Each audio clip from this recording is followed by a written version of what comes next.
جی ناظرین آداب، میں عرفان عارف تحریک بقائے اردو کے فیس بک پیج سے لائیو پروگرام لے کر ہر شام 5 بجے کی طرح آج بھی آپ کے روبرو ہیں۔ ٹیکنیکل پرابلم کی وجہ سے تھوڑی سی دیر ہو گئی، اس کے لیے ہم معذرت چاہتے ہیں۔ آپ جانتے ہیں کہ ہر شام 5 بجے کا یہ وقت ہم نے ہمارے ناظرین کے لیے رکھا ہے، جس میں ہم ہر روز کسی نہ کسی شاعر، ادیب، محقق، افسانہ نگار، ناول نگار، دانشور سے بات کرتے ہیں اردو کے حوالے سے، کسی نہ کسی طرح سے جو بھی ہمارے محبان اردو ہیں یا خادمان اردو ہیں، جنہوں نے جس بھی ڈگر سے، جس بھی نظر سے اردو کے لیے کام کیا ہے یا اردو کے لیے کام کر رہے ہیں، ان کو آپ کے روبرو لاتے ہیں، ان کے نیک مشوروں سے، اور بالخصوص ان کے جو منتخب شدہ عنوانات ہوتے ہیں، موضوعات ہوتے ہیں، ان پہ گفتگو ہوتی ہے۔ تو اسی سلسلے کی کڑی آج ہم لے کر حاضر ہیں مغربی بنگال سے، جی ہاں، ہاوڑہ شہر سے۔ آج آپ کے روبرو ہوں گے مشتاق انجم صاحب، جو شاعر بھی ہیں، ادیب بھی ہیں، اور مشہور فکشن نگار بھی۔ ان کا آج کا جو موضوع ہے وہ رہے گا مغربی بنگال میں اردو کا ایک اہم مرکز ہاوڑہ۔ تو ناظرین سنیے، آج ہمارے میزبان پرتیما سنہا صاحبہ ہیں، ان کے ساتھ ان کے ساتھ ہمارے مہمان ہیں مشتاق انجم صاحب۔ ان کی گفتگو سنیں اور ہمیں حوصلے سے نوازتے رہیں۔ شکریہ۔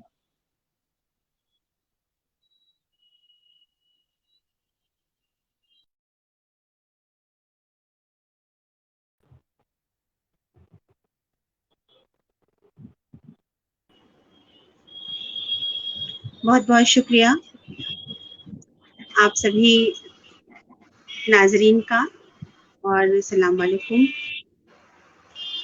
ہمارے آج کے مہمان جناب مشتاق انجم صاحب کے ساتھ میں پرتیما سنہا آپ کے سامنے حاضر ہوں ہر شام کی طرح، اور بہت بہت آپ سب کا خیر مقدم، خوش آمدید۔ سب سے پہلے میں آپ سب کی اور سے ویلکم کرتی ہوں مشتاق صاحب کا۔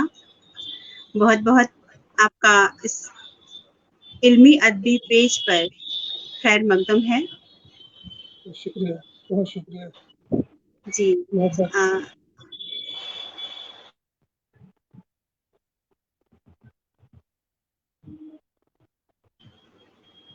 میں آپ ہم کے پہلے حوالے سے اپنے جی تمام جی جی ناظرین کو آداب کہتا ہوں، اور جی آپ تمام حضرات کا خاص طور سے اس تحریک بقائے اردو کا دل سے ممنون ہوں کہ مجھے یہ موقع دیا گیا۔ بہت شکریہ۔ جی ہم بھی آپ کے بہت ممنون ہیں جناب مشتاق انجم صاحب کہ آپ مغربی بنگال سے ایک بار پھر ہمارے بیچ ان ساری چیزوں کو لے کے موجود ہوئے ہیں، ہمارے روبرو ہوئے ہیں، کیونکہ اس طرف سے بہت سے اردو کے خادم، اردو کے ادیب ہمارے بیچ آئے ہیں، اور بہت ساری باتیں جو کم سے کم مجھ جیسے لوگوں کے لیے بالکل نئی تھی وہ معلوم چلی ہیں۔ اور آج بھی آپ کے حوالے سے ہم مغربی بنگال میں اردو کی جیسی خدمت کی جا رہی ہے، اردو کا جیسے کی بقا کے لیے جیسی کوششیں ہو رہی ہیں، اس کے بارے میں تفصیل سے جانیں گے۔ تو سب سے پہلے ہم آپ سے جاننا چاہتے ہیں کہ ہمارے پروگرام میں ہماری کوشش ہوتی ہے کہ جو ہمارے مہمان ہیں ان کے بارے میں، ان کی ابتدائی علمی ادبی ان کی تربیت اور ان کی پرورش کے بارے میں تفصیلی جانکاری ہم ان سے لے سکیں۔ تو سب سے پہلے میری آپ سے گزارش ہے کہ آپ اپنے بارے میں ہمیں کچھ بتائیں، اپنے پریوار کے بارے میں، اپنی تعلیم کے بارے میں، اپنے ادبی سفر کے بارے میں۔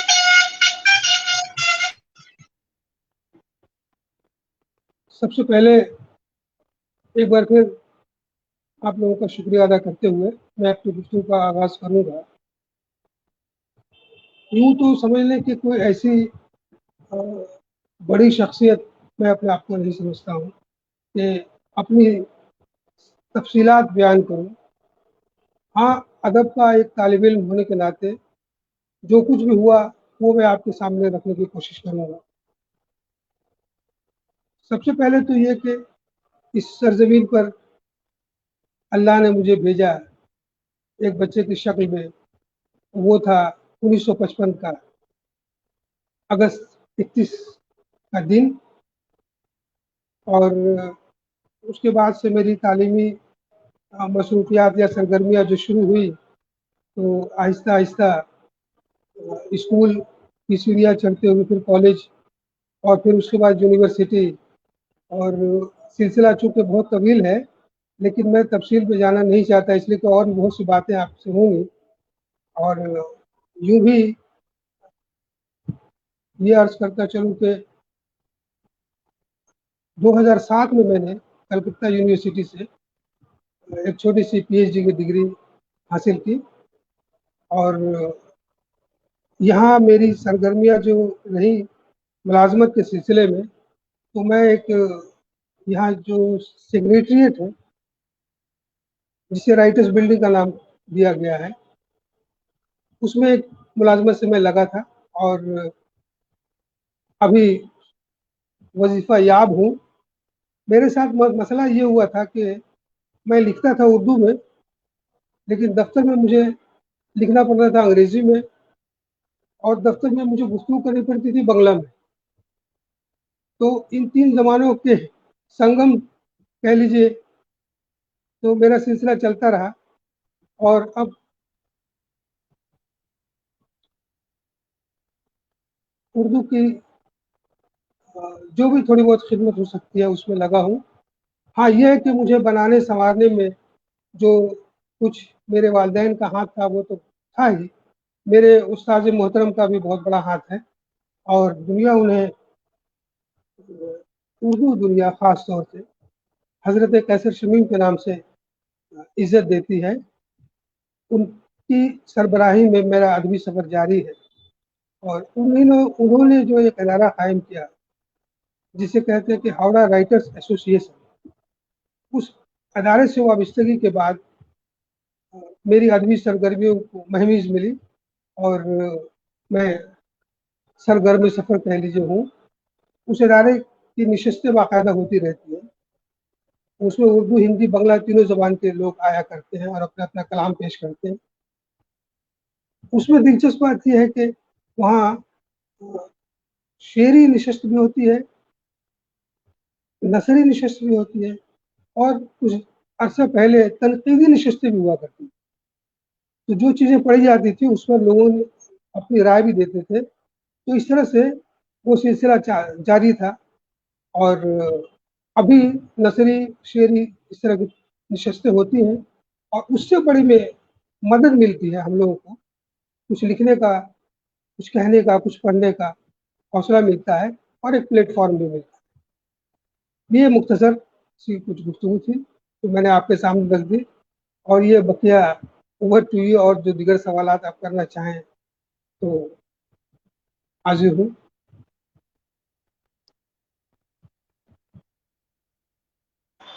जी, आज का जो आपका मौजू है, मगरिबी बंगाल में उर्दू का एक अहम मरकज़ हावड़ा। जी।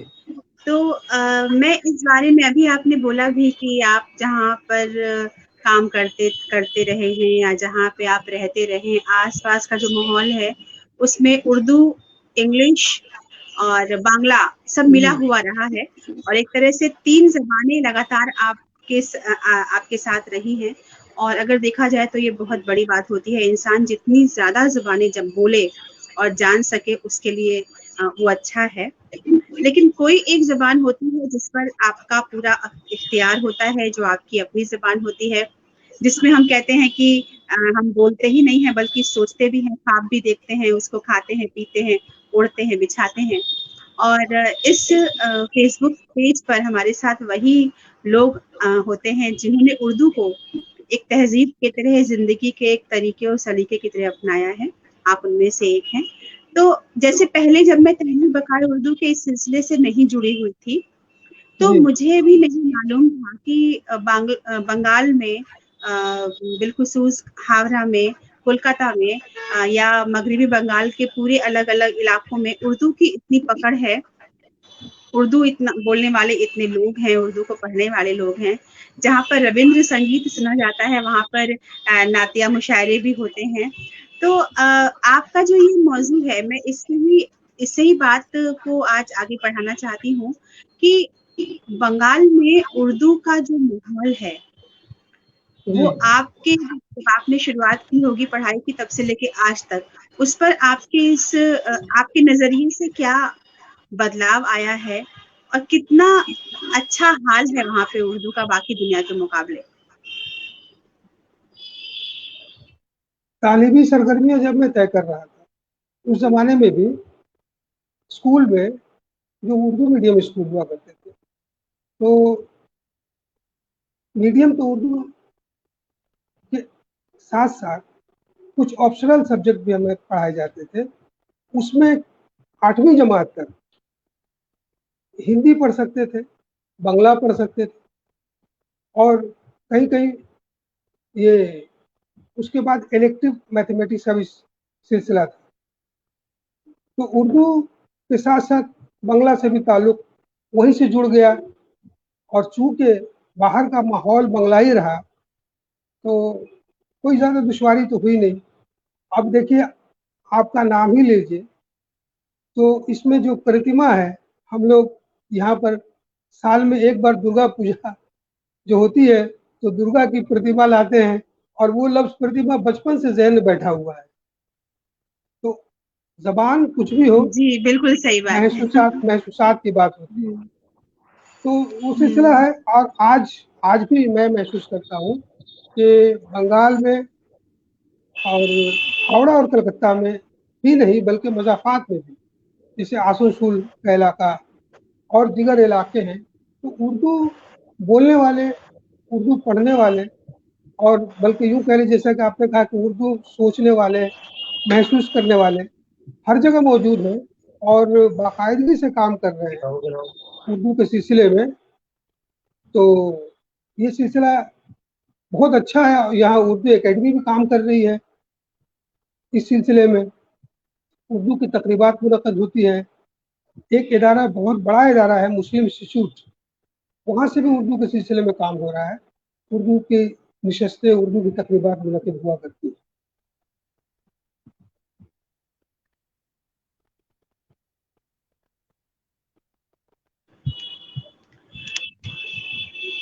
یہ آپ نے بہت ہی خاص بات بتائی مشتاق انجم صاحب، کہ کچھ الفاظ ایسے ہوتے ہیں جو ہمارے ذہن میں کسی یاد کے ساتھ گھلے ملے ہوتے ہیں، اور ہم وہ کسی بھی زبان کے ہو وہ ہمارے اپنے ہو جاتے ہیں. بچپن سے جو سنتے آئے ہیں، دیکھتے آئے ہیں، اور تو ہم بہت نہیں سوچتے اس بارے میں کہ وہ کس زبان سے ہے وہ لفظ. اور شاید اسے ہی کہتے ہیں کہ ایک جو لشکری زبان ہوتی ہے وہ ان سب چیزوں کو لے کے چلتی ہے جیسے اردو لے کے چلتی ہے. بالکل. آپ کی جو تخلیقات ہیں، جو آپ نے افسانے لکھے ہیں، جو ناول لکھے ہیں، میں ان کے بارے میں جاننا چاہتی ہوں کہ آپ کا ادبی سفر کیسے اور کب شروع ہوا، کس سے آپ متاثر رہے، اور کیسے آپ نے یہ محسوس کیا کہ آپ کو اپنے کو بیاں کرنے کے لیے، اپنے اظہار خیال کے لیے افسانے اور ناول کی طرف جانا چاہیے، انہیں لکھنا چاہیے. کیونکہ آسان نہیں ہے، ہم روز باتیں کرتے ہیں اس پر، لیکن جانتے ہیں کہ ایک افسانہ لکھنا، ایک ناول لکھنا بہت مشکل کام ہوتا ہے. تو کیسے اس طرف آئے، آپ نے اپنے لیے اس کا انتخاب کیا اور ان کو لکھنا شروع کیا، کیسے شروعات ہوئی اس کی؟ دراصل بات یوں ہوئی کہ کبھی قصدن کوئی چیز نہیں ہوتی ہے، حالات کچھ ایسے ہو جاتے ہیں کہ آدمی ان حالات کے سانچے میں ڈھلنے لگتا ہے. تو میرا گھرانہ ایسا رہا ہے کہ میرے دادا کو دینی کتابیں پڑھنے کا بہت شوق تھا، اور دینی کتابیں ہمارے گھر میں آتی تھی. ابا خصوصی طور پر مطالعے کا ان کو اتنا ذوق تھا کہ لائبریری میں انہیں اسی نقطے سے ایک ایوارڈ دیا گیا کہ سب سے اچھا ریڈر جو لائبریری میں جاتا ہے، وہاں سے کتابیں لاتا ہے اور اس کا مطالعہ کرتا ہے. تو یہ سلسلہ ایوڈ ریڈر. جی تو کتابیں جو آتی تھی گھر میں، تو थोड़ा बहुत शौक तो मुझे भी होता था कि पढ़ूं मैं भी, क्या है इसमें। उस हवाले से फिर अब्बा ने जब देखा तो कुछ रसायल भी, बच्चों के रसायल जैसे खिलौना उस ज़माने में छपता था, दिल्ली से रसाला आता था और कलियाँ लखनऊ से निकलता था, तो ये सब रसायल आया करते थे घर पे। तो उनसे एक ख्वाहिश पैदा हुई कि भाई ये जो इसमें लिखने वाले हैं, तो क्या हम लोग नहीं लिख सकते हैं। और सिलसिला लखनऊ से जो कलियाँ नाम का एक पर्चा निकलता था, उसमें नए फनकार के नाम से एक कॉलम आता था, उसमें नए लिखने वाले शामिल होते हैं। तो उसमें कभी कभार मैं भी अपनी आड़ी तिरछी लकीरें कुछ जो खींच पाता था भेज दिया करता था। तो दिलचस्प एक वाक़या मैं आपको बताऊं कि एक मरतबा ऐसा हुआ कि आ, मेरे एक बहुत ही काबिल एहतराम उस्ताद थे स्कूल में, तो साइंस के, तो उन्होंने मुझसे कहा कि अच्छा सूरज ग्रहण कैसे होता है बता। तो मैंने बता दिया, फर्क बता दिया। तो जाहिर है कि तालिब इल्म कुछ बहुत ज़्यादा कमज़ोर नहीं था मैं स्कूल में, तो उनको खुश होना चाहिए था, लेकिन उन्होंने कहा कि हाथ आगे ला। मैंने हाथ बढ़ाया तो डस्टर से मेरे हाथ को उन्होंने मारा। तो मुझे मुझे ये एहसास हुआ कि अगर मैं गलती पर होता तो कोई बात नहीं थी, लेकिन मैंने कुछ बता दिया। तो मैंने पूछा कि सर मुझसे गलती क्या हुई। तो उन्होंने कहा कि मैंने पूछा था चाँद ग्रहण के बारे में और तुमने बताया सूरज ग्रहण के बारे में, तो कसूर तो तुम्हारा है। तब अच्छा, ये कहते हुए उन्होंने एक जुमला कह दिया कि तुम चौगस सहराई हो। ये चौगस सहराई बड़ा अजीब सा मुझे लगा उस जमाने में कि ये क्या हुआ भाई।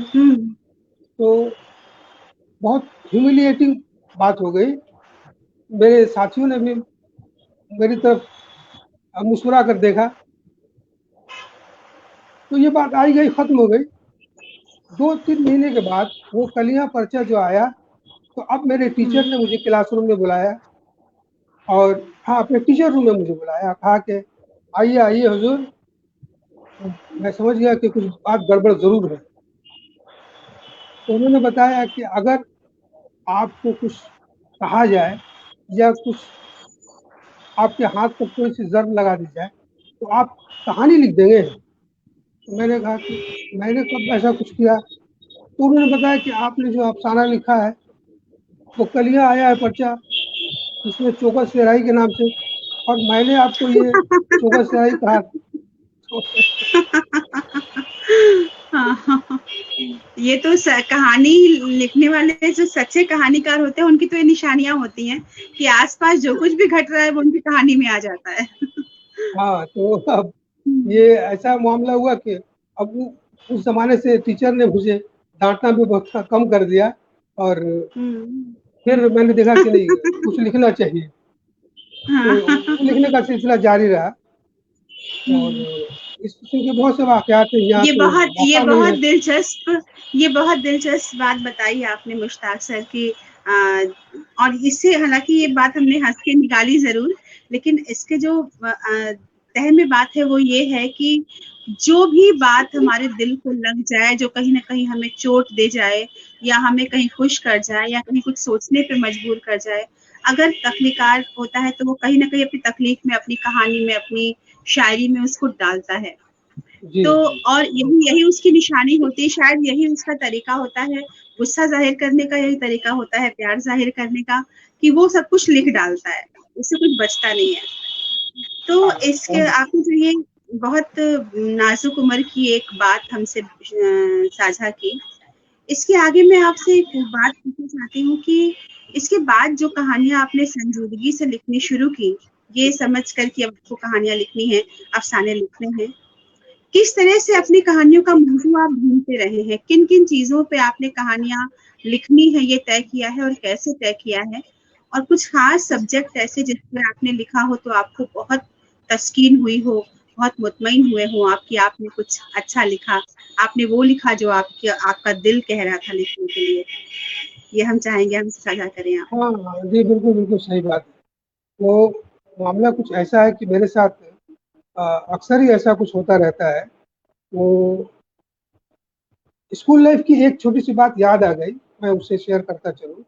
एक मरतबा अमूमन स्कूलों में कॉरपोरेशन से इंजेक्शन देने वाले अफसरान आया करते हैं और बच्चे भागते हैं कि भाई इंजेक्शन लगेगा। तो ये सिलसिला मेरे स्कूल में भी था। तो एक मरतबा ऐसा हुआ कि कॉरपोरेशन से लोग आए और सबको इंजेक्शन देना शुरू किया। तो जो कुछ भागने की जो सूरत थी वो भी बंद हो गई कि दरवाज़ा बंद कर दिया टीचर ने। तो मैं क्या करता, तो टीचर रूम में एक-एक लड़के को बुलाया जाता और वहाँ इंजेक्शन दिया जाता। जी, बाबा रे। तो जब मेरी बारी आई तो मैं गया, तो मेरे टीचर ने कहा, अच्छा आइए हुजूर, आपका तो एक अफ़साना छपा है 20वीं सदी में। तो देखिए क्लास में जब मैं खिलौना और कलिया में छपता था, 20वीं सदी बड़ों का रिसाला है, तो उन्होंने कहा तो मैं तो हैरान हुआ कि 20वीं सदी में मेरा अफ़साना कैसे छप, क्या बात हुई? कोई और मुश्ताक अंजुम है या क्या है? तो उन्होंने कहा कि मैंने तो देखा है आपका अफ़साना। तो मेरे ज़हन में आया कि मैं पूछूँ, लेकिन मैं पूछ नहीं पाया कि हो सकता है कि उन्होंने दुरुस्त देखा हो। बहरकैफ उन्होंने कहा अच्छा ठीक है, अगर आप कहते हैं तो हो सकता है आपका अफ़साना ना हो, बहरकैफ आप जाइए। तो मैंने कहा कि और बहुत शुक्रिया, मुझे इंजेक्शन लेना नहीं पड़ा। उन्होंने कहा नहीं वो तो काम हो गया। अब ये देखिए नफ्सियाती तौर पर उन्होंने मेरी इस कमज़ोरी का किस तरह फ़ायदा उठाया कि मुझे ऐसे एक मौज़ू के उलझाव में फँसा दिया कि मुझे एहसास ही नहीं हुआ और इंजेक्शन देने का काम भी हो गया और मैं फ़ारिग भी हो गया वहाँ से।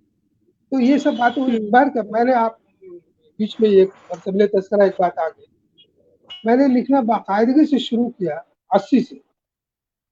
इससे पहले कुछ कहानियाँ इधर-उधर लिखा करता था, लेकिन संजीदगी से अफ़साने 1980 से शाया होने लगे मेरे, और 20वीं सदी में और दीगर रसायल जो उस ज़माने में आते थे। कभी शमा में भी छपा। उस ज़माने में सब रसायल में छपना बड़ी इज़्ज़त की बात थी। और इसी तरह से 1985 से कुछ मुशायरों में शिरकत के लिए लोग बुलाया करते थे, तो कुछ मिसरे भी जोड़ने की कोशिश करने लगा। तो कुछ शेरी चीज़ें भी आने लगी। अब उसमें कुछ नज़्में होने लगी, कुछ गज़लें होने लगी। तो ये सिलसिला इस तरह से चलता रहा। हाँ, मौज़ूआत के बारे में जो आपने ज़िक्र किया, तो मैं समझता हूँ कि हमारे यहाँ किसी एक ख़ास मौज़ू पर पूरी तवज्जो देकर लिखने का मिज़ाज अभी तक ऐसा नहीं हुआ है। हाँ, कुछ चीज़ें ऐसी होती हैं, जैसे ख़वातीन पर कुछ मज़ालिम होते हैं, तो वहाँ पे एक हसास कलमकार को सोचना पड़ता है, लिखना पड़ता है। तो इस तरह से मेरी कहानियों में कुछ चीज़ें ऐसी आ गई हैं, जिससे मेरे बाज़ अहबाब कहते हैं कि आप ख़वातीन पर मज़ालिम के बारे में ज़्यादा ज़िक्र करते हैं, और मज़ालिम तो सब पर होते हैं। अच्छा, ख़ातून पर भी ख़ातून भी ज़ुल्म ढाती है, ऐसा भी हुआ है, तो अब किसको आप कसूरवार ठहराएँगे? तो ज़ाहिर है कि वो चीज़ें भी अफ़सानों में आया करती हैं। तो इस तरह से लिखने पढ़ने का सिलसिला चलता रहता है, और इसमें कोई एक ख़ास मौज़ू को लेकर चलने की बात नहीं होती। शुक्रिया। जी, लेकिन एक सवाल मैं ज़रूर करना चाहती हूँ आपसे कि जब हम उर्दू अदब में अफ़सानों की बात करते हैं, तो कहीं न कहीं कुछ ख़ास ऐसी चीज़ें होती हैं, कोई ख़ास ऐसे मसाइल होते हैं, कुछ ख़ास ऐसी बातें होती हैं उस अदब के अंदर या उस समाज के अंदर, उस कौम के अंदर, जिसमें हम चाहते हैं कि हमें अधिक से अधिक चीज़ें पढ़ने को मिले। चाहे वो अफ़साने के तौर पे, चाहे वो नॉवेल की शक्ल में, चाहे वो शेर व शायरी की शक्ल में, आर्टिकल्स की शक्ल में। और ख़ास तौर पे अफ़साना पढ़ना या नॉवेल पढ़ना ज़्यादा बाँधता है, क्योंकि इसमें बहुत से किरदार होते हैं, कहानियाँ होती हैं। तो कहीं न कहीं हम उन चीज़ों को लेकर आगे बढ़ते हैं और उन चीज़ों को खोजते हैं एक रीडर के तौर पे। तो आपको क्या लगता है कि उर्दू अदब में जब हम अफ़साना और नॉवेल की बात करें, तो कुछ चीज़ें ऐसी हैं जिन पर नहीं लिखा गया है या कम लिखा गया है, उन पर और लिखा जाना चाहिए, ऐसा आपको लगता है कभी? किन्हीं ख़ास सब्जेक्ट या टॉपिक को लेकर? अफसाना निगार या कलमकार जो भी होता है वो हालात का तर्जुमान होता है। जैसे हालात होते हैं वो वैसे ही रिएक्ट करता है। अब हम 20वीं सदी में जाएं तो 90 और 2000 के बीच का जो दहाई है, उस दौर में कुछ ऐसे हालात पैदा हो गए थे कि हर कलमकार ही वही लिख रहा था कि कोई ढांचा गिर गया या उसके सिलसिले में क्या सवालात होंगे, जवाबात होंगे। तो ये एक मौजू बन गया था खास तौर पर। इसी तरह से आप आज़ादी के वक्त अगर अदब को देखें तो हिजरत का मामला सामने आया, तो वो सब चीज़ें औद कर आने लगी तहरीरों में। तो मैं फिर यही कहूँगा कि एक कलमकार जो महसूसात जो होती है उसके, वो हालात से मुतासिर होता है। हालात जैसे होते हैं उसको, अब जैसे अभी ये सब मामला चल रहे हैं जो वबाई शक्ल इख्तियार कर गया है, जो मरज, तो अब ऐसी चीजें आ रही हैं कि आदमी किसी दूसरी तरफ उसको देखने का मौका ही नहीं मिल रहा है। इतने मसाइल इस कमबख्ता एक बीमारी ने पैदा कर दिए हैं कि लोग परेशान हैं। तो और अब ये देखिए जो सिलसिला निकला है वो राह फरार का ही एक सिलसिला है कि अब हम करीब नहीं आ सकते हैं तो चलिए फासले से ही मिलेंगे, लेकिन मिलेंगे जरूर। तो एक कलमकार के सिलसिले की यही बातें होती है, वो अपने आसपास की चीज़ों को देखकर महसूस करके लिखता है। हाँ, कभी कभी ये एहसास होता है कि किसी मौजू पर जो हालात ऐसे हो गए उस पर कम लिखा गया हो तो उस पर लिखने की कोशिश करते हैं। जी, मैं बिलखुसूस आपकी जो किताबें हैं उन पर कुछ बात करना चाहती हूँ। हाँ आप जी। अपनी किताबों के बारे में बताइए। जी, जो आपकी अफसानों का कलेक्शन है, आपकी नॉवेल हैं, उनके बारे में हम कुछ जानना चाहते हैं।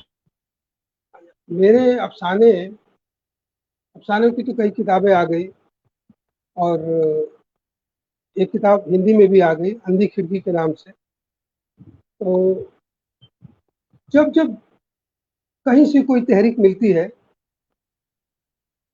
तो उसे मैं तो सर ये हिंदी में आपने लिखी है या ट्रांसलेट हुई है हिंदी में? उसे हिंदी में ट्रांसलेट हुई है।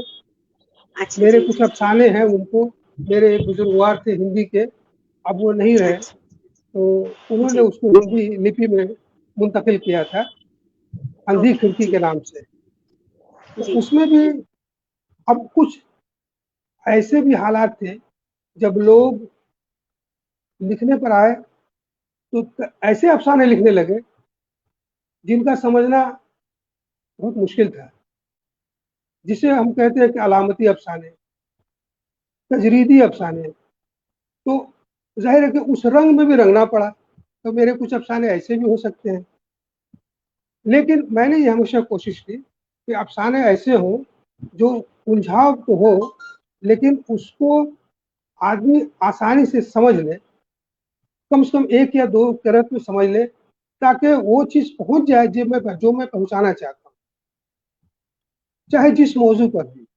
अब एक घर में कितने मसाइल होते हैं, बकौल शख्स के छोटे से एक घर में हजारों हैं मसले, छोटे से एक घर में हजारों हैं मसले, और इन मसलों के बीच में तन्हा है आदमी। तो जब मसाइल सामने आते हैं तो वो कलम के जरिए कागज पर बिखर जाते हैं।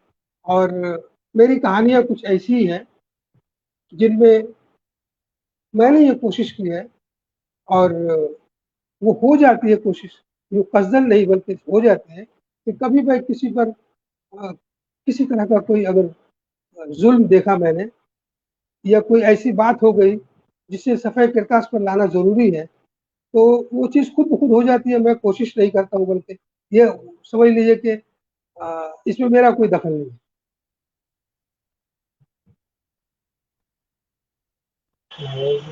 जी। आपने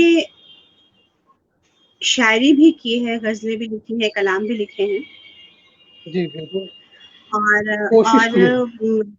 जी जी हाँ, और मैं ये बात हमेशा जब मैं होती हूँ बातचीत गुफ्तगू की, मैं निजामत कर रही होती हूँ और मेरे सामने कोई मेहमान होते हैं, मैं ये सवाल ज़रूर पूछती हूँ کہ آپ अफसाना भी लिख रहे हैं और आप गजल भी लिख रहे हैं, गजल भी कह रहे हैं। इन दोनों चीजों की तख्लीक में बुनियादी तौर पे टेक्निकली क्या फर्क है, और जो लिखने वाले हैं उन्हें क्या एहतियात बरतना चाहिए, और किस तरह से इन चीजों में अपनी बातों को कहना चाहिए, क्योंकि दोनों की तकनीक अलग है लिखने की। तो ये मैं आपसे भी जानना चाहती हूँ कि प्रैक्टिकली आपने ये किया है, तो आपको क्या लगता है कि गजल लिखना और अफसाना लिखना, इन दोनों में थ्योरी और प्रैक्टिकल दोनों में कितना फर्क है? फर्क तो बहुत ज्यादा है, फर्क तो है, इसमें फॉर्म की हैसियत से फर्क है। अफसानों का मामला यह है कि उसमें इख्तिसार की जरूरत नहीं है, आदमी लिखता जाता है। लेकिन गजलों में बड़ी बड़ी बातें या एक बड़ा अफसाना कह लीजिए 2 शेर में वो आ जाता है। तो अब इसके लिए जरूरी ये है कि हमको दोनों फॉर्म का इल्म हो। जैसे अफसाने में उसके कुछ लवाजमात होते हैं, कुछ एसेंशियल्स होते हैं, जैसे किरदार निगारी हो या मौजू हो, प्लॉट हो, मंजर निगारी हो, तो उन चीज़ों का लिहाज रखना पड़ता है। उसी तरह से शायरी में भी कुछ फॉर्मेट हैं, कुछ बहरे हैं, कुछ औजान हैं, उनका इल्म होना बहुत ज़रूरी है। तो अब ख्यालात जब आते हैं जहन में, तो आदमी जिस फॉर्म में जिसको सहूलत होती है, अगर सलाहियत है तो अगर सलाहियत है तो आदमी दोनों फॉर्म में से किसी भी एक फॉर्म में उसको पेश कर सकता है। अब ये मुताले की बात है, अगर मुतालिया है तो बहुत कुछ है, मुतालिया ना हो तो कुछ भी नहीं हो सकता। हाँ, ये बात बिल्कुल सही है, लेकिन हमीदुल्लाह खान साहब फरमा रहे हैं कि अफसाना भी इख्तिसार चाहता है, तो ये भी बात है, इसमें कोई शक नहीं है। और अभी तो अफसानचे लिखे जा रहे हैं, उसमें और भी इख्तिसार की बात आ गई है। लेकिन गज़ल का फॉर्मेट जो है वो कुछ और तकाजा करता है, तो वहाँ इख्तिसार कुछ ज़्यादा होता है। जैसे 2 मिसरे में पूरी एक कहानी बयान कर दी गई, तो ये तो बड़ी बात हुई ना। हाँ, ये बात है कि आजकल कोशिश लोग कर रहे हैं कि अफसाने के पैटर्न में भी 2-3 जुमलों में एक अफसाना या अफसानचा बयान कर दिया जाए। तो ये भी एक खूबी है, ये भी एक हुनर है। कहीं ना कहीं मैं एक सवाल अभी बीच में यूं ही सा पूछ रही हूँ कि इसमें हुनर का ज्यादा हाथ है, या फिर इस बात का हाथ है कि अब हमारे पास अधिक समय नहीं रहा है, इतना सब्र नहीं रहा है कि हम लंबे लंबे अफसाने पढ़े, नॉवेल पढ़े। तो जितना शॉर्ट में लिखा जाए, जितना मुख्तसर में लिखा जाए, लोग उसको ही ज्यादा पसंद करते हैं और पढ़ना चाहते हैं। क्या इसके पीछे ये वजह है? जहाँ तक पढ़ने का ताल्लुक है, तो आज जो मसरूफ तरीन दौर है, जहाँ से सबको गुजरना पड़ रहा है, तो लोग चाहते हैं कि मुख्तसर चीज़ ही हो। लेकिन ऐसी बात बिल्कुल नहीं है कि सब लोग यही चाहते हैं। आज नॉवेल भी लिखे जा रहे हैं और नॉवेल की पजराई भी हो रही है, तो हर चीज़ चल रही है सिलसिलावार। अब उसमें पसंद नापसंद की बात है। अगर किसी को पसंद हो अफसानचा तो अफसानचा ही पड़ेगा, किसी को। बाज़ लोग तो ऐसा यूँ करते हैं कि नज़्में लंबी लंबी होती है तो नज़्में नहीं पढ़ते, अशार से 2-3 अशार पढ़ते ही वो लुत्फ़ ले लेते हैं, उससे बात एक पैदा हो जाती है। तो ये कैफ़ियत जो है, ये महसूस करने की चीज़ है। और इसमें आपके सवाल के मुताबिक मैं जवाब दूंगा कि इसमें हुनर भी है, सलाहियत भी है, और जाहिर है कि सबसे बड़ी बात तो मुतालिया। अभी कल ही की बात है, जब ये मैं सुन रहा था इसी तरह की एक तकरीर की, जिसमें हमारे सबसे बड़े नक़ाद, बहुत बड़े नक़ाद हैं शमसुर रहमान फारूकी साहब, उन्होंने कहा कि भाई पढ़ा करो, पढ़ा करो। उनका ये जुमला था। तो मुतालिया की बहुत ज़रूरत है। मुतालिया हम नहीं करेंगे तो जाहिर है कि हम वो कुएं के मेढक की तरह से रह जाएंगे। बाहर की हवाएं जब नहीं आएगी तो फिर हम क्या देंगे। इसलिए मुतालिया भी ज़रूरी है और हुनर और सलाहियत भी ज़रूरी है। जी, बहुत सही कहा आपने। और मुझे अचानक आपकी बात सुनते सुनते मेरे जहन में गालिब घूम गए कि आह को चाहिए एक उम्र असर होने तक।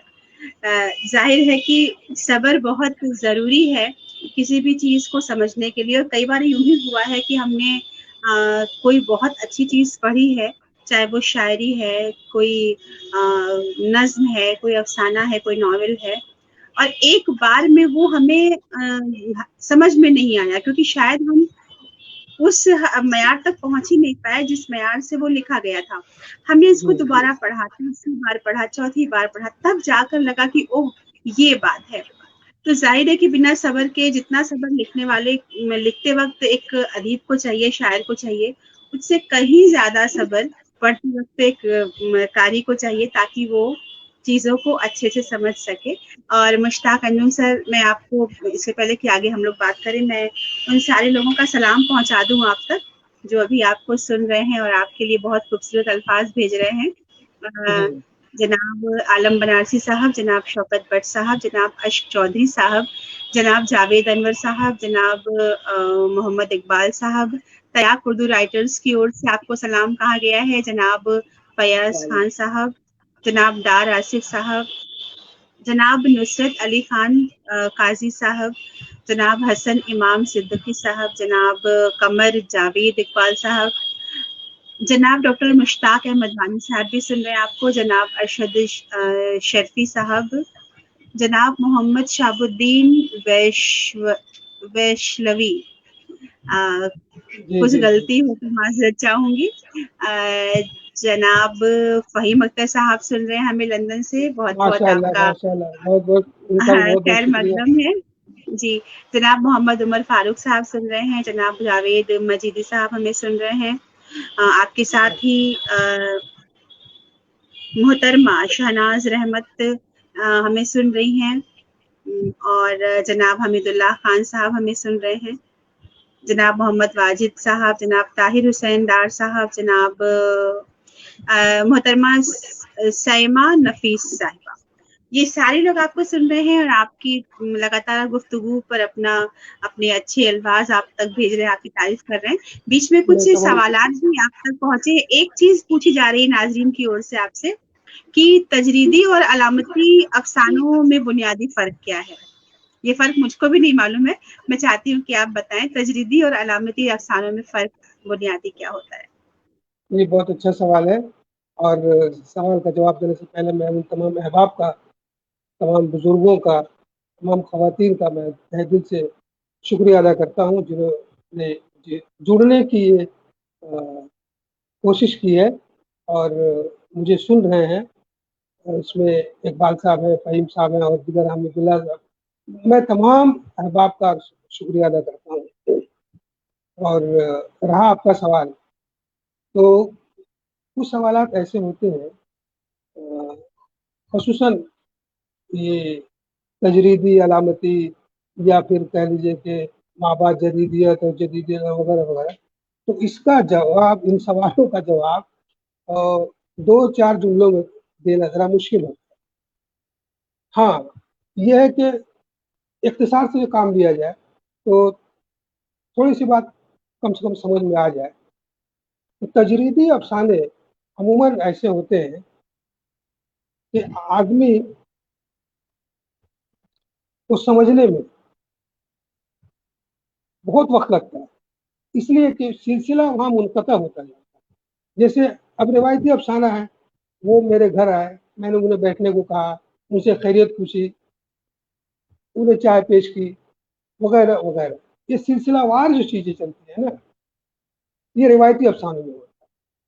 لیکن تجریدی افسانوں میں، جہاں تک میری ناقص عقل کا سوال ہے، میری ناقص معلومات کا سوال ہے، تو میں نے محسوس کیا ہے کہ اس میں واقعات کی بھرمار ہے، اس میں کوئی شک نہیں ہے، لیکن تسلسل جو ہونا چاہیے روایتی افسانوں کی طرح سے، وہ اس کا فقدان ہے. اور یہ اس لیے ایک دور آیا تھا تجریدی افسانے لکھے جا رہے تھے، تو اس کا مقصد ہی یہی تھا کہ کچھ چیزیں ایسی بیان کی جائے، کچھ چیزیں اس طرح کی سامنے آئے کہ کبھی ایسا ہوتا ہے نا کہ کسی کو کہہ دیا کہ بڑا ہے، تو اب سب لوگ کہتے ہیں کہ ہاں بہت بڑا ہے. آپ راہ چلتے ہوئے دیکھیں گے کہ کوئی اگر آسمان کی طرف انگلی اٹھا کر دیکھ رہا ہے تو دوسرے بھی ادھر دیکھنا شروع کر دیتے ہیں. ہاں کیا ہے بھائی؟ हरचंद के वहाँ कुछ हो या ना हो, ये एक अलग बात। तो तजरीदी अफसानों में, अलामती अफसानों में कुछ बातें इस तरह की और कर आई थी, लेकिन वो तसलसल जो है आहिस्ता आहिस्ता वो कमज़ोर पड़ता गया, और अफसाने में जो कहानीपन की बात थी उसकी वापसी होती गई। और अब तो माशाअल्लाह ऐसी बात है कि लोग ऐसी कहानियाँ लिख रहे हैं जो समझ में भी आती हैं। हाँ, लेकिन एक बात ये ज़रूर है कि कहानियों में एक नयापन आया है। नयापन इन मानों में कि अब जैसे देखिए जदीद अफसानों की बात, इसमें तजरीदी और अलामती ये सब चीज़ें आती हैं। जदीद अफसानों में मौजू जो है कलमकार या कह लीजिए कि फ़र्द तक महदूद हो गया था।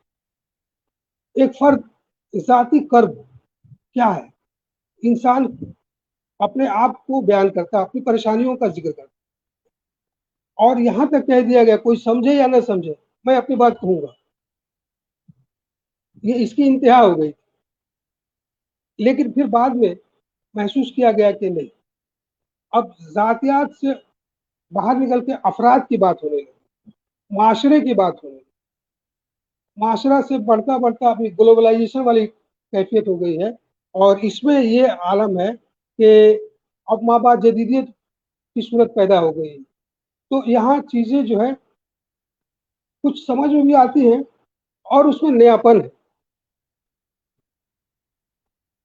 तो ये आज के अफसानों की एक खसूसियत है, और मैं समझता हूँ कि आज का कारी इतना बालिग नज़र है और इतना उसकी सोच ऐसी हो गई है कि वो 2-3 जुमलों में भी अपनी बात जो हम पेश करना चाहते हैं वो समझ जाता है।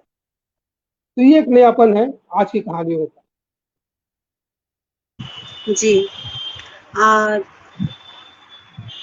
मुश्ताक अंजुम सर, आपने ट्रांसलेशन भी बहुत अच्छे खासे किए हैं, और इसकी बहुत अहमियत है अदब में, ट्रांसलेशन की, तर्जुमे की बहुत ज़्यादा अहमियत है। क्योंकि जब भी हम किसी ज़बान की बका की बात करते हैं, जैसे हम उर्दू की बका की बात कर रहे हैं, तो उसकी जो शुरुआती कुछ शर्तें होती हैं और बुनियादी कुछ जो शर्तें होती हैं, ज़रूरतें होती हैं, उनमें से एक ये होता है कि अधिक से अधिक, ज़्यादा से ज़्यादा लोगों तक वो पहुँचे।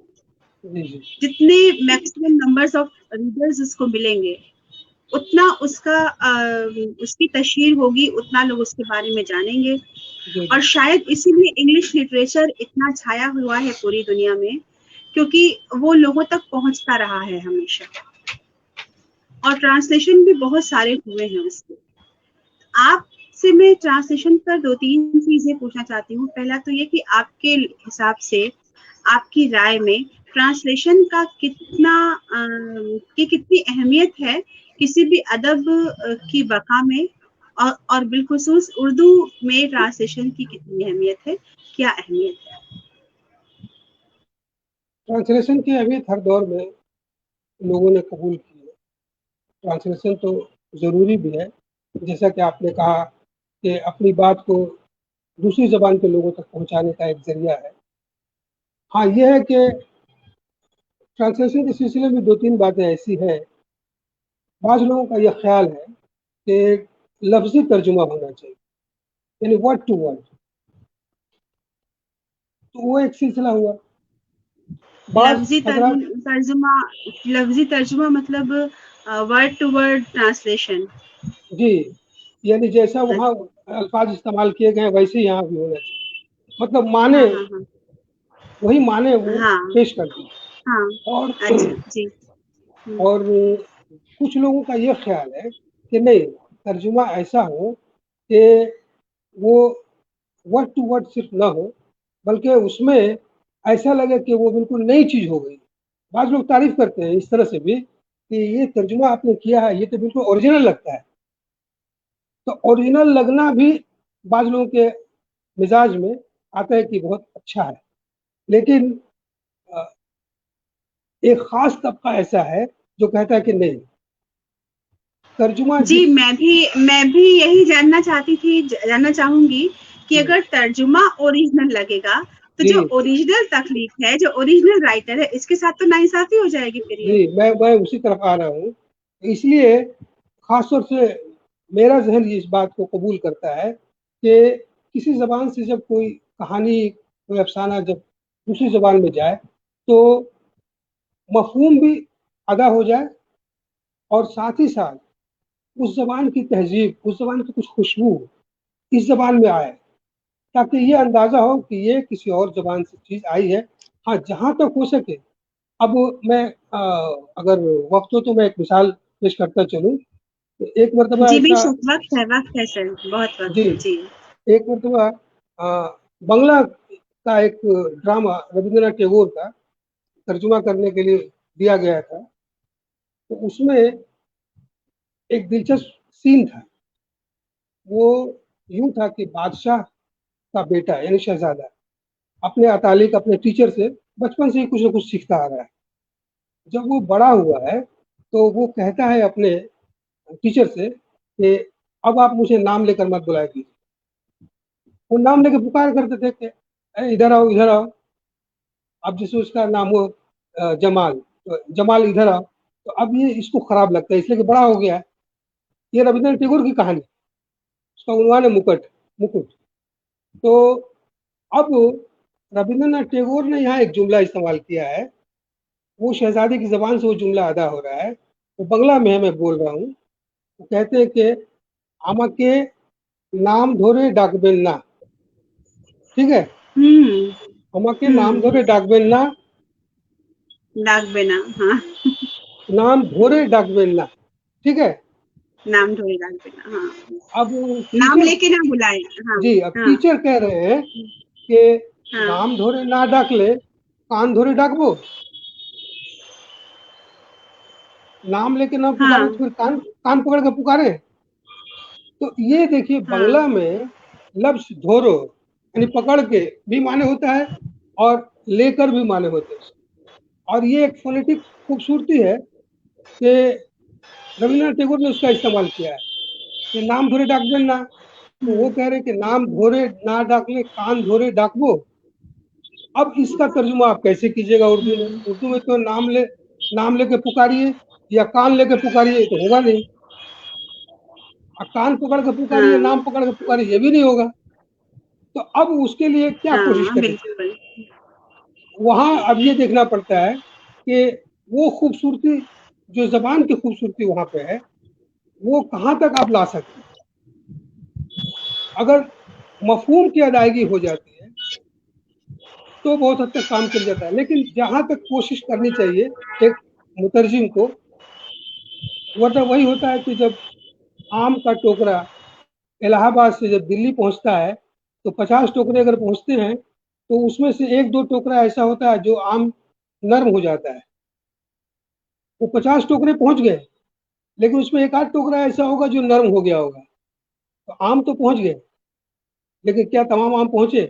ترجمے اب اس ڈرائیور پر یہ بیس کرتا ہے تو کتنی تیزی سے گاڑی لے جا سکتا ہے کہ زیادہ وقت نہ لگے اور آم خراب بھی نہ ہو. تو ترجمے کی یہ صورت ہے. جی بہت بہتر ڈاکٹر مشتاق انجم سر. آپ نے ایک بہت اچھی بات یہ بتائی کہ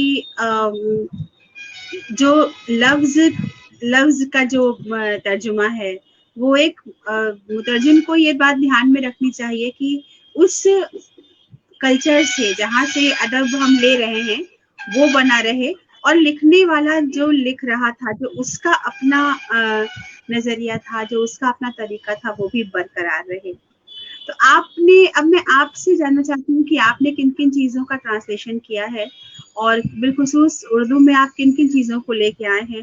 صرف بانگلہ ادب کو لائے ہیں یا اور بھی کئی چیزیں ہیں جن کو آپ نے ٹرانسلیٹ کیا ہے؟ اور ان کو ٹرانسلیٹ کے لیے انتخاب کرنے کے پیچھے آپ کا کیا مقصد رہا ہے؟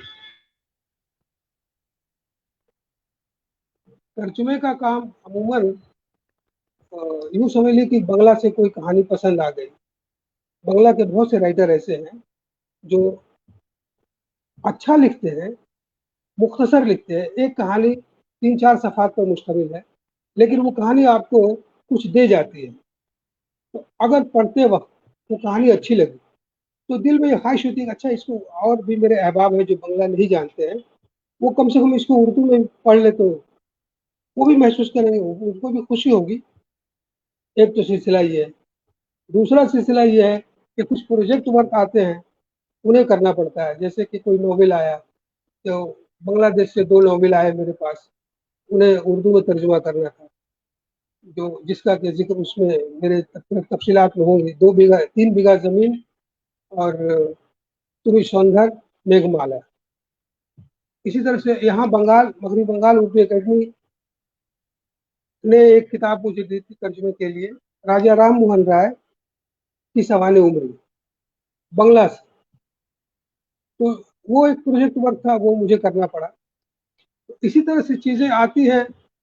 अभी एक अंग्रेजी नॉवेल भी मेरे पास आया है, गोलियात, इंडिक्टिंग गोलियात, गोलियात इल्ज़ाम के हिसार में। तो वो अंग्रेजी नॉवेल है, उसका मैं तर्जुमा करने की कोशिश कर रहा हूँ। नहीं जानता कहाँ तक कामयाबी होगी। हिंदी से भी कुछ कभी कोई ऐसी चीज़ पढ़ ली तो उसे उसमें ज़्यादा परेशानी नहीं होती, सिर्फ स्क्रिप्ट, ज़्यादातर स्क्रिप्ट में ही बदलाव आता है। तो तर्जुमे का जो मामला मेरे साथ है, अब जैसे जामिया का एक प्रोजेक्ट वर्क मेरे जिम्मे आया था, वो मैंने कोशिश की, दिल्ली जाना पड़ा था, वो मैंने किया। साहित्य अकेडमी का एक प्रोजेक्ट आया था, आसामी कहानियों का उर्दू तर्जुमा अंग्रेजी से, तो उसके लिए गुवाहाटी जाना पड़ा था, वहाँ बैठ के वर्कशॉप हुआ, काम करना पड़ा। तो इस तरह से काम होता रहता है। तर्जुमे का काम मैं समझता हूँ कि इसी तरह से चलता रहता है।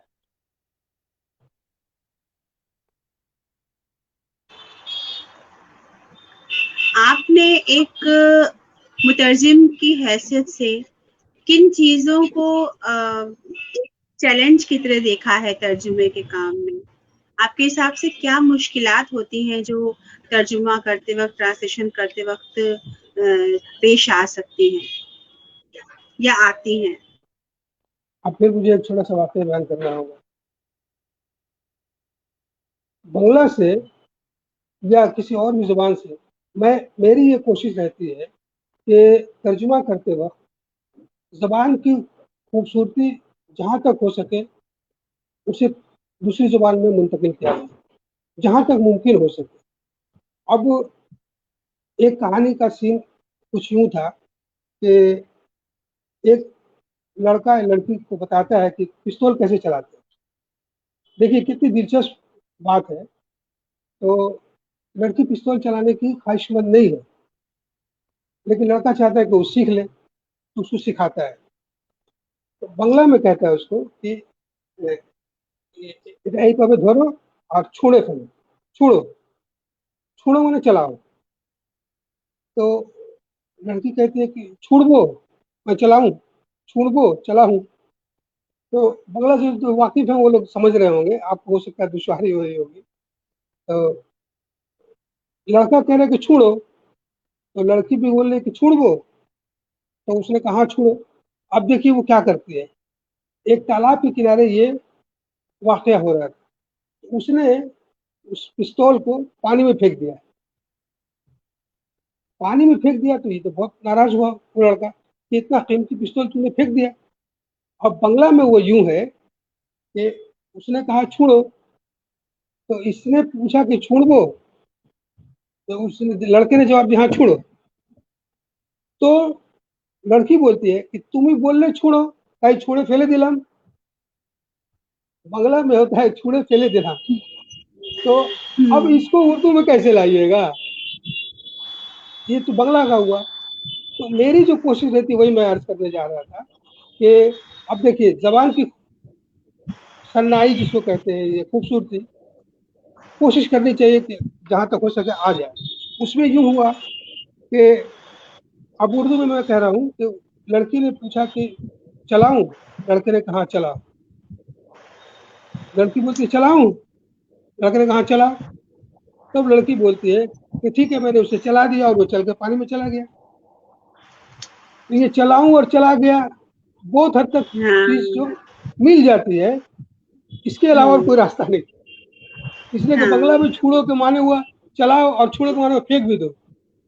हम्म, तो ये सब बिल्कुल। तर्जुमा करते वक्त ऐसी सब दुश्वारियां आती हैं।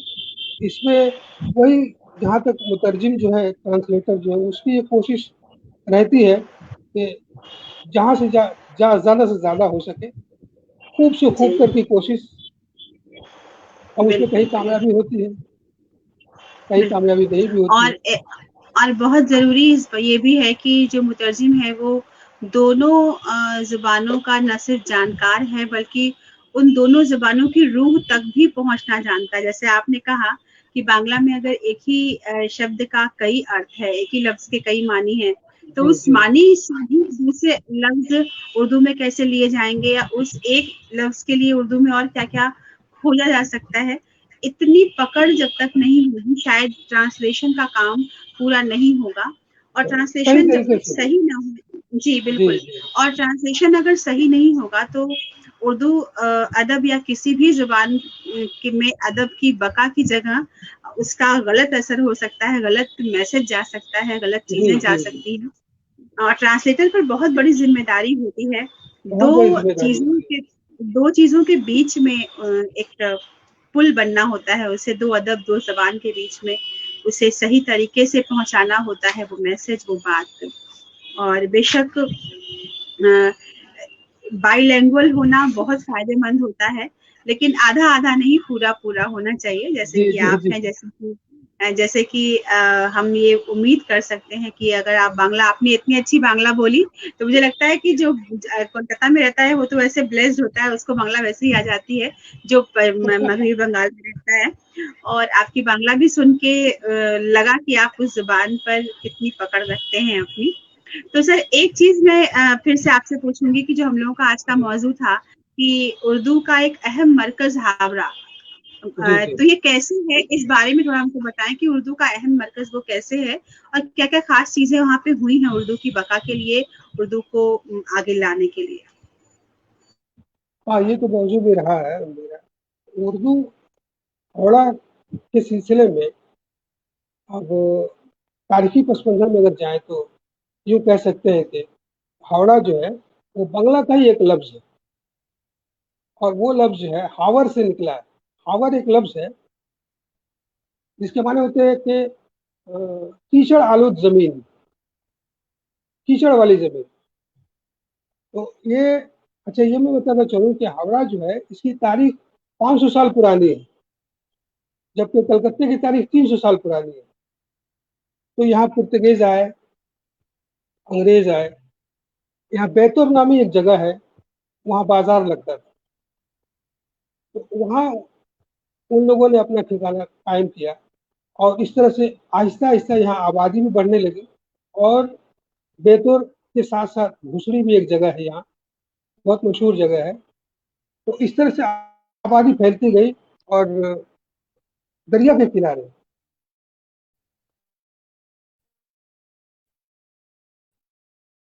जो हुगली नदी है,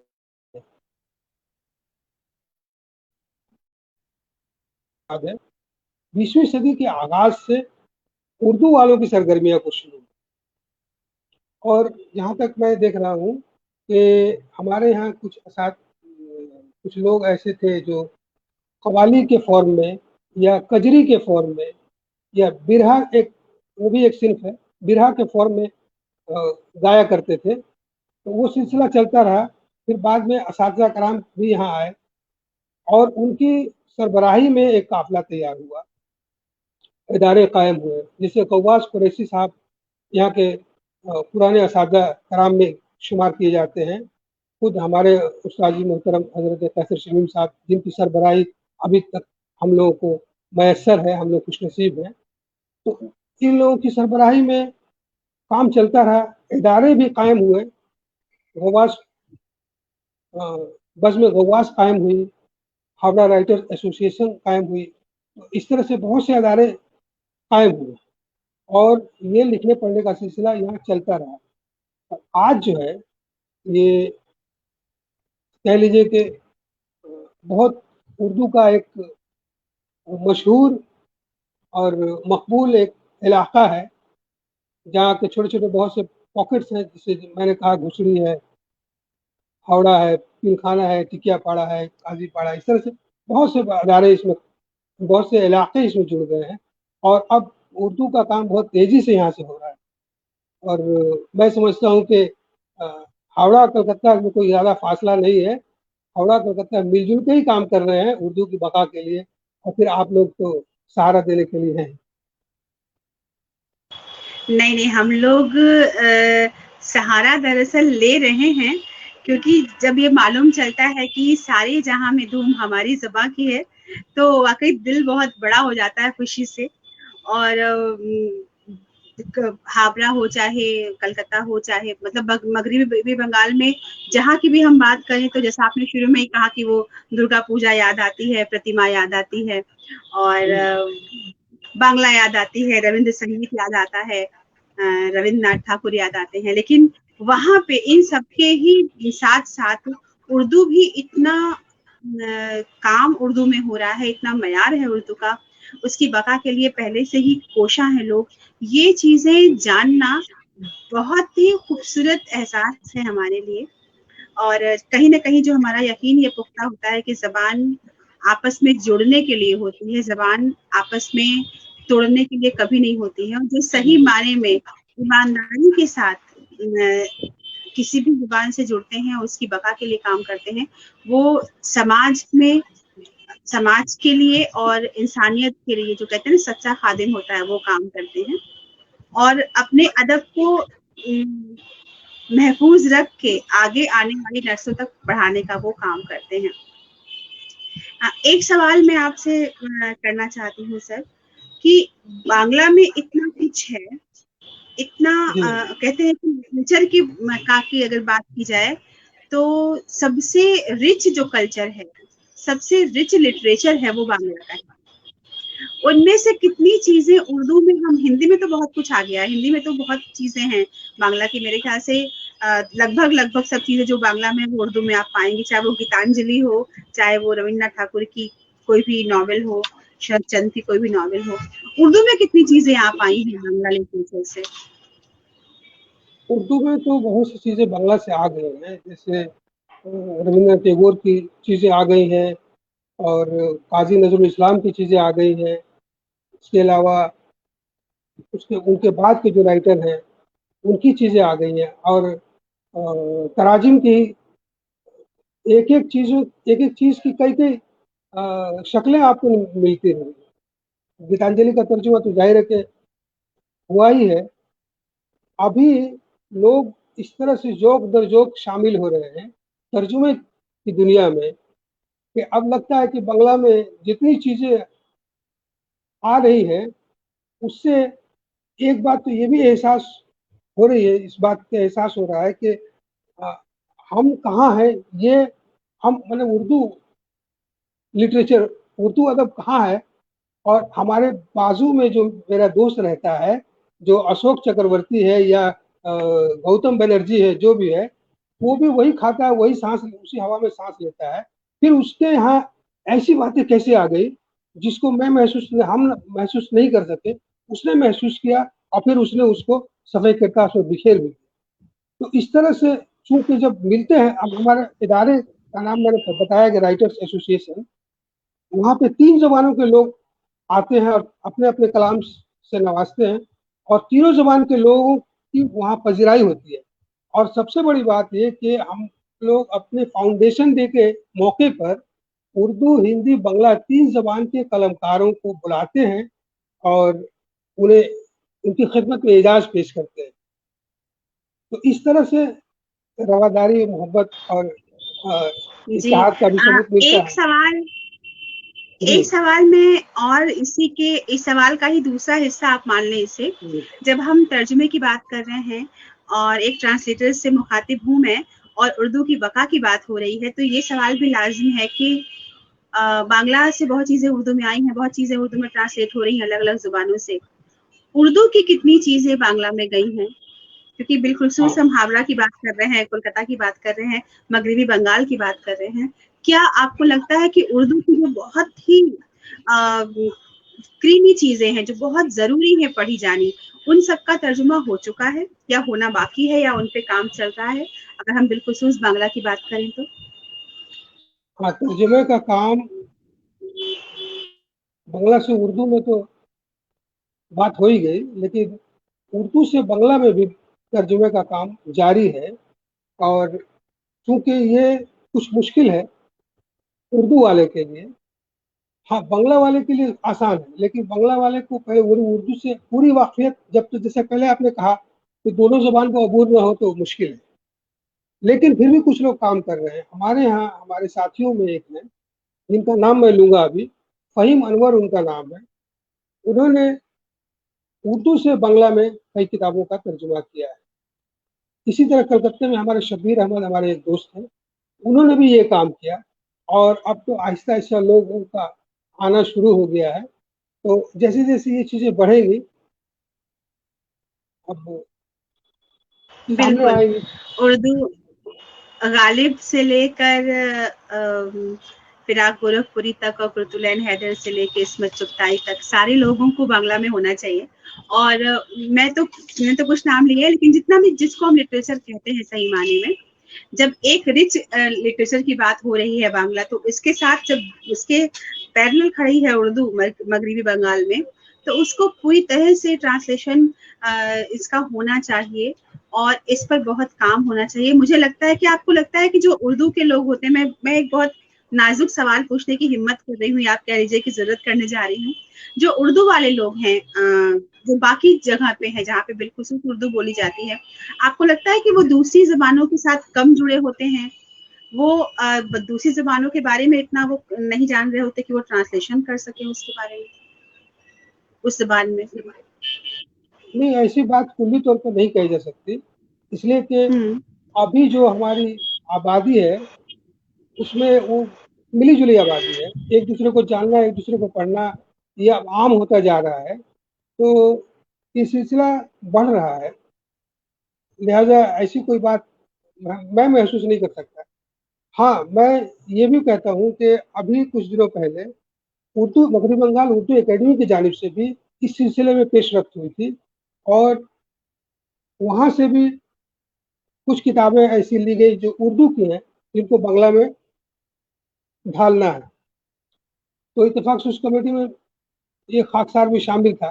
तो मैंने देखा कि हाँ, लोग शामिल हो रहे हैं इसमें और काम हो रहा है, और उर्दू एकेडमी की तरफ से इसकी सरपरस्ती हो रही है। तो जाहिर है कि इस तरह का काम अब आगे बढ़ेगा, उसके नतायज भी सामने आएंगे। जी, इंशाल्लाह हम इंतज़ार करेंगे और हम उसी सफ़र के हम सब मुसाफिर हैं, उसी राह के मुसाफिर हैं जहाँ पर उर्दू और बाकी ज़ुबानों के बीच का जो फ़ासला है वो कम से कमतर हो सके और ढेर सारे तर्जुमे हम पढ़ें और कुछ भी ऐसा बाकी न रहे जो उर्दू में है और बाहर नहीं है, और बाहर जो कुछ भी लिटरेचर में है वो उर्दू में नहीं है, ऐसा ना हो, और हम सब सबको पढ़ सके और उर्दू ज़बान की जो खुशबू है वो सब तक पहुंच सके और उर्दू अपने में सब कुछ समेट सके।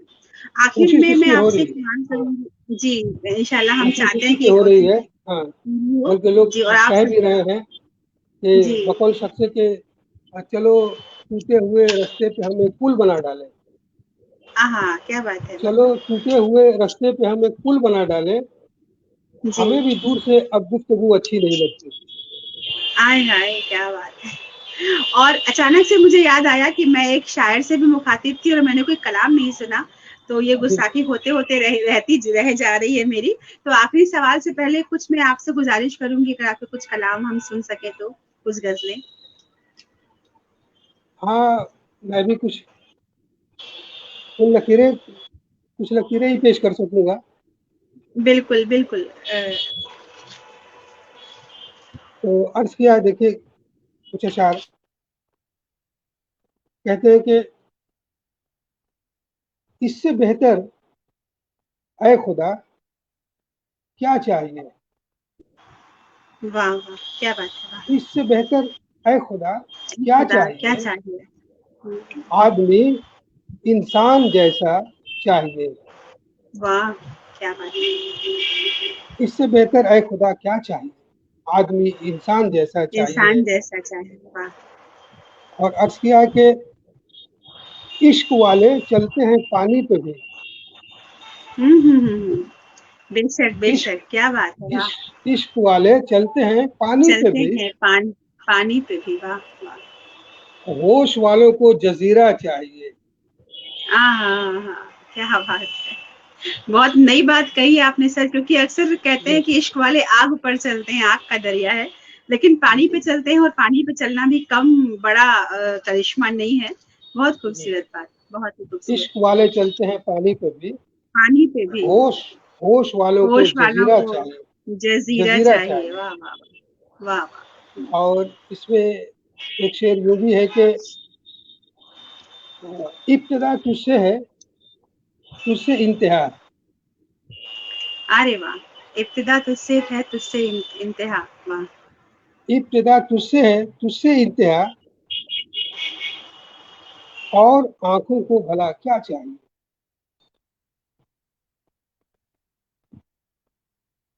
ابتدا تجھ سے ہے، تجھ سے انتہا، اور آنکھوں کو بھلا کیا چاہیے. اور عرض واہ کیا ہے کیا کہ بات ہے. دور حاضر اور صراط المستقیم. واہ کیا بات ہے، واہ سر، ماشاء اللہ. دور حاضر اور صراط المستقیم، یار پتھر کا کلیجہ چاہیے. ہائے ہائے، یار پتھر کا کلیجہ چاہیے. سچ بہت خوبصورت. واہ واہ، بہت سندر، بہت سندر. اور ایک شعر آپ یوں سن لیجیے کہ جی سانپ سیڑھی ارشاد کی عطا. سانپ سیڑھی کی بلندی تیرے نام. ہائے ہائے، کیا بات ہے، واہ. سانپ سانپ سیڑھی سیڑھی کی بلندی تیرے نام. واہ واہ واہ. تیرے نام. سانپ سیڑھی کی بلندی تیرے نام، اور مختصر سا مجھ کو زینا چاہیے. ہائے ہائے، سانپ سیڑھی کی کیا بات بلندی ہے. تیرے نام، مختصر سا مختصر سا مجھ کو جینا چاہیے. واہ واہ، کیا بات. اور ایک اور آخری شعر اس کو سن لیجیے کہ ہے بہت ایک فکرہ ہے حرف آشنا. ہے بہت ایک فکرہ، ایک جملہ ہے بہت ایک فکرہ ہے حرف آشنا. ہاں. کیا ضروری ہے صحیفہ چاہیے. واہ کیا ضروری ہے صحیفہ چاہیے. واہ. پھول تک مکتا ہے کہ پھول تک انجم رسائی سہل ہے. پھول تک انجم رسائی انجم رسائی سہل ہے. سہل ہے، شرط ہے کانٹوں سے رشتہ چاہیے. واہ واہ، کیا بات ہے. بہت خوبصورت فلسفہ، بہت شکریہ بہت خوبصورت، شکریہ. بہت بہت بہت بہت بہت سندر. اور جب وہ سوال ہوتا ہے کہ کیا فرق ہے ایک غزل اور ایک افسانے میں، تو یہی فرق ہے کہ صرف 2 مصروں میں پورا افسانہ اتر کے چلا آتا ہے. یار جی پتھر کا کلیجہ چاہیے. بہت سندر. دو تین شعر اور اگر آپ سر کہیں تو میں پیش کروں ایک اگر دم وقت ایک ہو دم تو. ایک دم آپ. جی عطا ہو.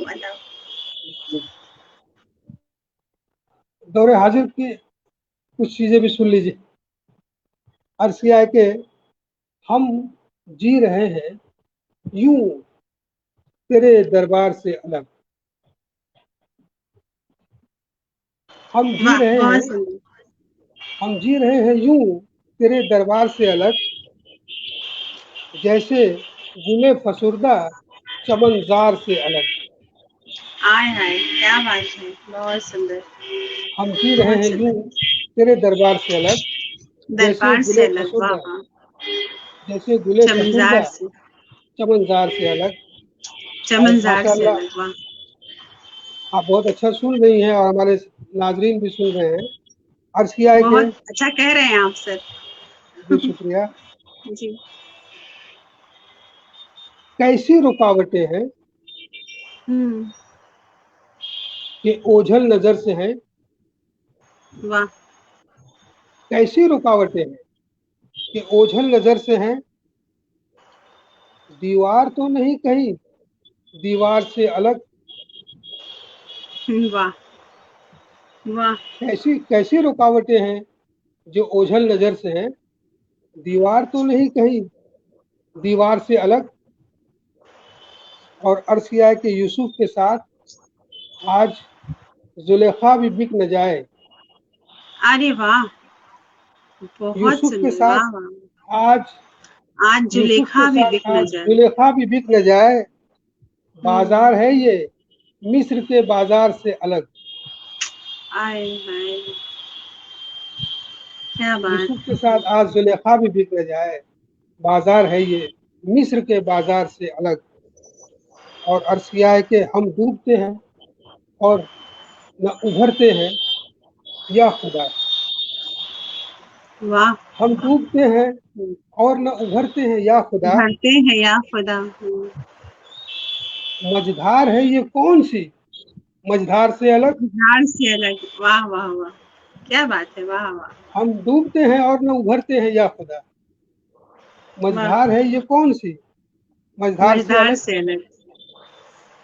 और पैरों तले से अब तो खिसकने लगी जमीन। हम्म। पैरों तले से अब तो खिसकने लगी खिसकने जमीन। लगी जमीन। संसार अब तो चाहिए संसार से अलग। संसार से। बहुत सुंदर, बहुत सुंदर। और लगता है कि अंजुम हवाएं तेज हैं, खुद को संभालिए। अंजुम हवाएं तेज हैं, खुद को संभालिए। सर हो न जाए आपका दस्तार से अलग। क्या बात है, क्या बात है, क्या बात है, वाह वाह। बहुत शुक्रिया। बहुत सुंदर। सर हो न जाए आपका दस्तार से अलग, बहुत सुंदर। और बहुत ही गहरी शायरी है आपकी सर, बहुत ही गहरा फलसफा है आपका, तखय्युल बहुत कमाल का है। और एक एक मिसरा अपने आप में पूरा पूरा अफसाना है, और पूरी गजल अपने आप में एक नॉवेल है। हम तहरीक बकाए उर्दू के इस इल्मी अदबी पेज से बहुत आपके ममनून है कि आपने ये वक्त हमें दिया।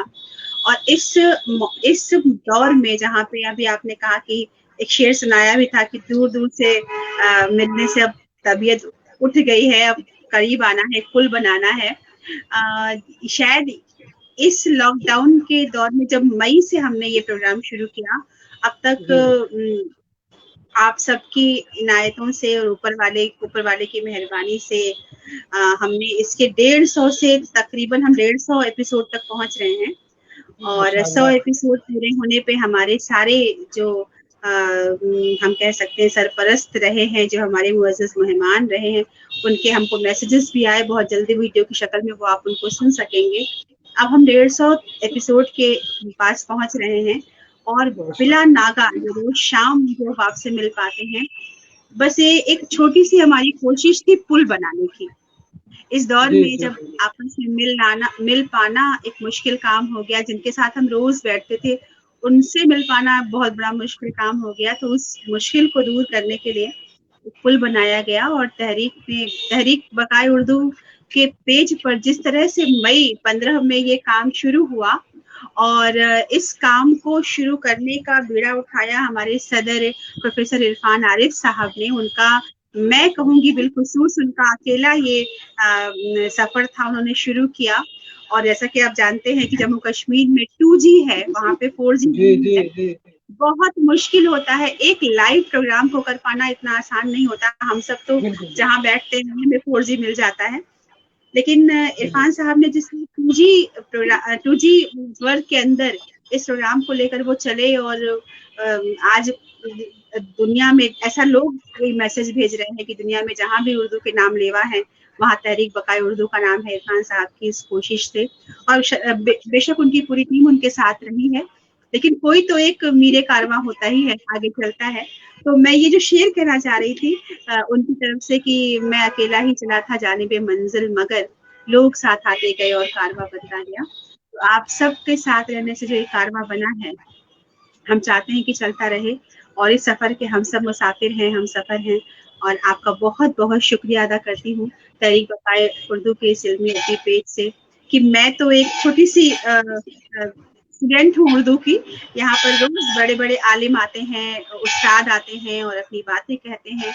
हम बहुत अमीर हो जाते हैं, हर शाम हम कुछ और अमीर होते हैं पिछली शाम से, तो आज फिर हम अमीर हुए। बहुत बहुत आपका शुक्रिया। आखिर में मुख्तसर में मैं चाहती हूँ कि नई नस्ल के लिए आप एक पैगाम दे दें, उर्दू की बका वो कैसे करें, उर्दू से कैसे वो जुड़े रहें, उर्दू से कैसे मोहब्बत करें, और किस तरह अपनी जुबान, अपने अदब पर उनको पकड़ रहे और इसको आगे बढ़ाने में वो अपना कंट्रीब्यूशन दे सकें। एक मुख्तसर सा पैगाम आप हमें दें।